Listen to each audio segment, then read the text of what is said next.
सर्वात मोठी बातमी राज्याच्या उपमुख्यमंत्री आणि राष्ट्रवादीच्या अध्यक्षा सुनेत्रा पवार यांनी निवडणूक आयोगाला पाठवलेल्या कार्यकारिणीच्या यादीत प्रफुल्ल पटेल आणि सुनील तटकरे यांच्या नावाचा समावेश नसल्याचे समोर आल्याने खळबळ उडाली होती। राष्ट्रवादी काँग्रेस पक्षाच्या राष्ट्रीय कार्यकारिणीत लवकरच मोठे फेरबदल होणार असून या 3 नव्या प्रमुख नेत्यांचा समावेश केला जाणार असल्याची खात्रीशीर माहिती समोर आली आहे। पक्षाचे तरुण नेते सूरज चव्हाण यांनी कालच पक्षाच्या संघटनात्मक बदलांबाबत मोठे संकेत दिले होते। त्यानंतर आता या 3 नावांची अधिकृत घोषणा होण्याची केवळ औपचारिकता बाकी असल्याचे सूत्रांकडून समजते आहे। सूत्रांनी दिलेल्या माहितीनुसार राष्ट्रवादीच्या राष्ट्रीय कार्यकारिणीत माजी खासदार समीर भुजबळ, अनिल पाटील आणि संजय बनसोडे यांच्या नावांचा नव्याने समावेश केला जाणार आहे।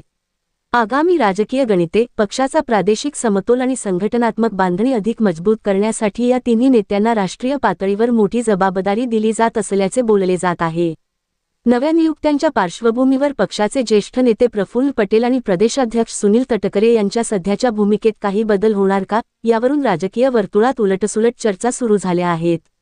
मात्र पक्षाच्या वरिष्ठ सूत्रांनुसार नव्या चेहऱ्यांचा समावेश हा पक्षाचा विस्तार करण्यासाठी केला जात असून प्रफुल्ल पटेल आणि सुनील तटकरे यांचे राष्ट्रीय स्तरावरील स्थान आणि महत्त्व कायम राहणार आहे।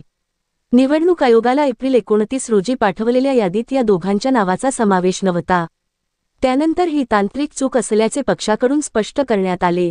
पटेल आणि तटकरे यांच्या नावाचा समावेश करण्याबाबतचे पत्र निवडणूक आयोगाला पाठवण्यात येणार असल्याचे सांगण्यात आले होते। आता 3 नव्या नावांसह प्रफुल्ल पटेल आणि सुनील तटकरे यांच्या नावाचा समावेश होणार का, याकडे सगळ्यांचे लक्ष लागले आहे।